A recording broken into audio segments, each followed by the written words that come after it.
और यदि आपका भाई यहां से एमएलए बनेगा, मंत्रिमंडल में भी हिस्सा मिलेगा, ऐसा कोई इंसान नहीं है जो आपके हक को खा जाए। विधानसभा में पूरे हरियाणा में लेके आऊंगा। जो मेरे बारे में तरह तरह की बातें करते हैं, कोई तिगावा में रो रहा है, कोई पुराना में रो रहा है, कोई फिरोजपुर में रो रहा है। अरे तुम रोने की बजाय, मेरी बुराई करने की बजाय तुम विधानसभा में रोते, विधानसभा में बात उठाते। जब तुम मंत्री थे तो आज मेरा मेवात इतना नहीं पिछड़ता जो आज पिछड़ रहा है। अब ये हमारे भाई इतने बेवकूफ नहीं है जो तुम्हारे रोने पकाने में आएंगे। ये तुम्हारे सारी चालबाजी को समझ सके हैं। ये तुम्हारा पहले जवाब दिया था और ये फिर आने वाले ये 1 अक्टूबर को फिर आपको ये जो वोट की चोट है उसकी आवाज आपको पता लगेगा कि कितनी गद्दारी आपने इस कौम के साथ की, इन लोगों के साथ की, छत्तीस बरादरी के साथ किए। आप लोगों को पता, विधानसभा में फोटो आते थे, सोते हुए नेताओं के फोटो आते थे, आज वो रोने का काम करते हैं जनता में। 18 गांव पहाड़ नीचे पड़े हैं भाई और बाकी गांव ऊपर पड़े। एक नेता हमारे गांव में, नेता क्या आजाद मोहम्मद, एक टीवी चैनल वाला को गांव में भेज देता है, रुक भाई सर्वे करो जाके। और वह टीवी चैनल वाला एक नोहरा में ले जाके 8-10 आदमी बिठा देता है। तो वह कहता है भाई यहाँ किसकी ज्यादा वोट है? तो वे लोग कहे भाई 75% आजाद मंत्री की वोट है। अरे बेवकूफ लू, तो बताओ, अगर तुम्हारी 75% वोट होती तो गांव के सरपंच नहीं बनते तुम? क्योंकि मैं गांव के सरपंच हूं और 200 वोटों से जीता हूं। आप यूं बताओ क्या झूठ बोलना कि इन्हें ठेका ले रखा है? और एक बात आप मैं बताता हूं, 18 गांवों में पिछली बार इलेक्शन हुआ था, विधायक मामन खान 17 गांवों में 55% वोट लाया था, लेकिन एक गांव से तिगांव से हम पीछे रह गए 250 वोट, जो कि हाफ ना हुई हमसे। और उस टाइम नसीम अहमद अकेला था, आजाद मोहम्मद अमन ये सब एक थे। लेकिन मैं अब की बार आपको बताता हूं, डोंडल सुभान सरपंच आप लोग सभी जानते हैं, वे हमारे साथ नए जुड़े हैं। दूसरा मेरे गांव का फारूक चेयरमैन, वो पहले भी सरपंच रहा, वो हमारे साथ नए जुड़ा है। तीसरा आदमी सुभान खां सरपंच, बढ़िया सभी आदमी जानते हैं उसको, वह हमारे साथ नए जुड़ा है। एक ताहिर सरपंच ढाणा, वह हमारे साथ नए जुड़ा है। और काफी आदमी है ऐसे लोग जो हमारे साथ नए जुड़े हैं। इंशाअल्लाह आने वाले टाइम पे 1/10/2024 में जिस टाइम डिब्बे खुलेंगे, विधायक साहब हम 80% आपको वोट देंगे, क्योंकि हमने 55% तो पहले ही आपको वोट दी थी। एक गांव में हारे थे हम तिगावा में, अब की बार इतने लोग हमारे साथ शामिल होगा तो 80% इंशाल्लाह हम वोट देंगे। अल्लाह का हुक्म सु, आप जिस टाइम डिब्बे खुले उस टाइम चेक कर लेना 18 गांव में कितने % वोट मिले। साकिब सरपंच जो नीमखेड़ा हर बार कहता है भाई हमारे 18 गांव में हम 48% 50% वोट और आपके भाई 80%, बहुत अच्छी बात है। और हमारा तो हर प्रयास पाटखोरी से तो बहुत अच्छा ही रहा है। अब के चौधरी मामन खां के लिए ये दिखा दो पाठ से भी कि भाई इसके लिए 90% वोट हम दें। और तुम हमसे ही जुड़े हुए हो, डेमरे से जुड़े हो भाई, पहाड़ से ऊपर जो भी है, चाहे छिरकला होता है चाहे डेमरा होता है, हमारे इन 18 गाँव से परसेंटेज की बात है, हम इनसे ज्यादा वोट देंगे। मुमताज भाई ने बहुत अच्छी बात कही। मैं इस दर्द को अपने दिल में रख लेना, जिस आदमी ने छत्तीस बिरादरी के लिए अपना परिवार नहीं देखा, अपना ऐसा आराम नहीं देखा, तुम्हारे लिए जेल में मुंदाता है, सिर्फ और सिर्फ ये छत्तीस बिरादरी के लिए मुंदाता है कि इसने एक भाईचारा सा अब दोबारा फिर बना दिया है कि जेल में मुंद के। आप समझदार आदमी के लिए इशारा ही काफी है कि रोज दंगा होता था, कभी कोई कभी कोई कभी कोई। ये इसने एक इतिहास रच दिया कि सारी कौम के लिए, छत्तीस बिरादरी के लिए अपना सब कुछ खत्म करके जेल में मुदार। भाई मैं तो हाथ जोड़ के रिक्वेस्ट कर रहा हूँ बहनों से, भाइयों से, जितने भी हमारे बुजुर्ग साथी है कि भाई एक एक तन मन धन से इसके साथ ऐसे लग जाओ, एक एक वोट चौधरी मामन खां के दिलाओ।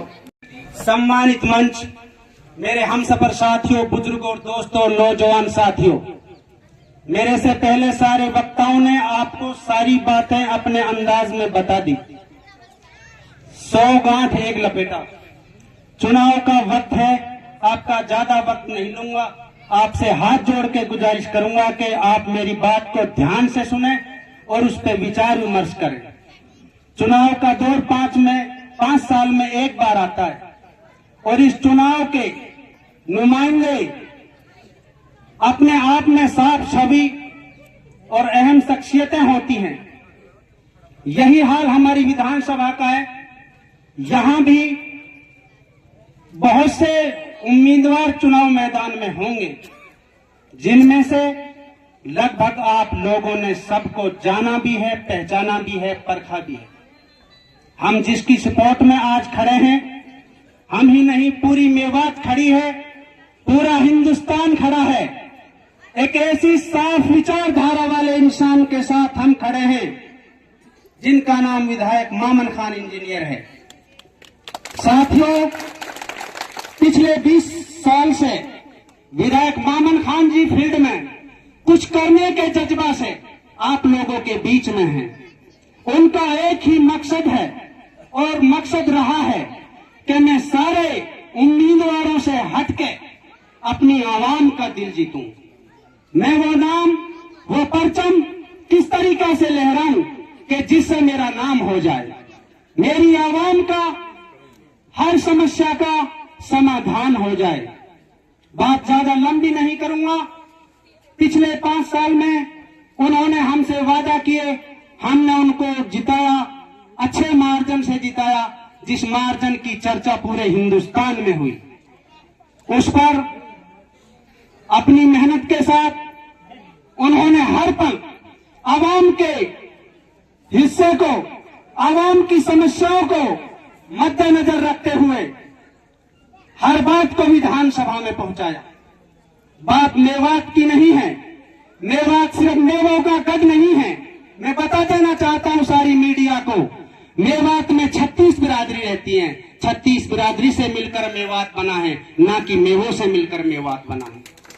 विधायक मामन खान जी ने यहां 36 बिरादरी की लड़ाई लड़ी है और मैं बड़ी चुनौती से और बहुत ही आत्मविश्वास और यकीन के साथ कह रहा हूं कि कोई भी एक पर्सन यह सिद्ध करके दिखाए कि मामन खान समान विचारधारा के आदमी नहीं है, तो मैं मामन खान इंजीनियर जी से आग्रह करूंगा कि वे चुनाव मैदान में नहीं आए।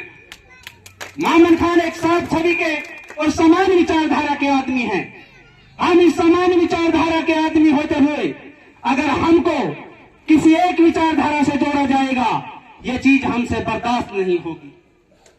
खैर, बातें बहुत करना चाहता हूं आप लोगों से, वक्त बहुत थोड़ा है और आप लोगों से एक बार आग्रह करूंगा कि चुनाव में हर आदमी अपनी बात रखेगा। हमने सबको देखा है, सबको जांचा है, परखा है। मामन खान जी के पिछले 5 साल देखे हैं, हर बात को विधानसभा में कितने जबरदस्त अंदाज से उठाया है, उसके लिए लड़ाइयां लड़ी हैं। अगर आज वो टारगेट पे है तो उसकी वजह क्या है, मैं आप लोगों से पूछ रहा हूं। यही वजह है कि बड़ी शिद्दत से हमारी समस्याओं को विधानसभा में उठाया है। यही तो एक वजह हो सकती है। उससे हमारे आदमियों को भी परेशानी हो रही है और बाकी जिनको होनी चाहिए उनको तो हो ही रही है।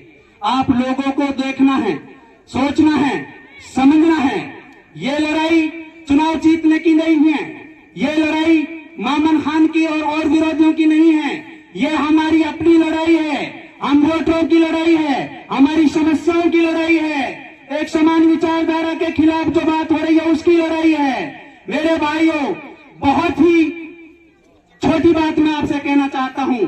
एक वक्त हमारा था कि 30 जुलाई वाला, वो 30 सितंबर वाला, उससे हमारा किसी का कोई लेना देना नहीं था। ये हमारे कोई टारगेट नहीं था कि यहां हम कोई झगड़ा करेंगे।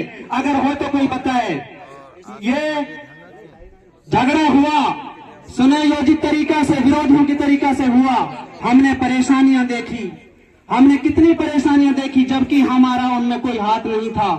और उस परेशानियों के टाइम में हमारे जो लीडर आज घूम रहे हैं बीजेपी पार्टियों में, बताओ किसी ने आप लोगों के बीच में शकल दिखाई हो तो? आज वो आ रहे हैं तो ये बात कह रहे हैं भाई इन्होंने लड़ाई बजवा दी। कोई एक आदमी मेवात का सिद्ध कर दे, कहीं का सिद्ध कर दे कि हमने लड़ाई बजाई है, हमने लड़ाई बजवाई है, तो हम ये राजनीति छोड़ देंगे। हम चैनल से साथ कह रहे हैं। उस टाइम जब पूरी मेवात घबराई हुई थी, पूरी मेवात रोडों की तरफ देख रही थी कि कोई एक आदमी आए सामने और हमारी लड़ाई लड़े, आपने कोई देखा? हम भी दुबक कर घर में देख रहे थे टीवी पर एक बहुत बड़ी महान शख्सियत सामने आई जिसका नाम चौधरी जाकिर हुसैन है। बड़ी उम्मीद के साथ हम टकटकी लगाकर टीवी की तरफ देख रहे थे, तो उन्होंने भी एक बात कही। क्या बात कही? कि जिससे रूह कांप जाती है। वो बात कही कि ये झगड़ा विधायक मोमन खान जी ने कराया, मोमन खान जी को पकड़ो। उस हालात में आग में घी गिरने का काम इन लोगों ने किया, जबकि वो बातें बिल्कुल बहुत परे थी। खैर, बहुत सी बातें ऐसे जो मुझे ऐसे नहीं करनी चाहिए यहाँ, वो असलियत भी है, आप सब जानते हो। मैं तो आप लोगों से हाथ जोड़कर एक ही बात कहूंगा कि अब की बार ये लड़ाई हार जीत की नहीं है, ये लड़ाई मार्जन की है।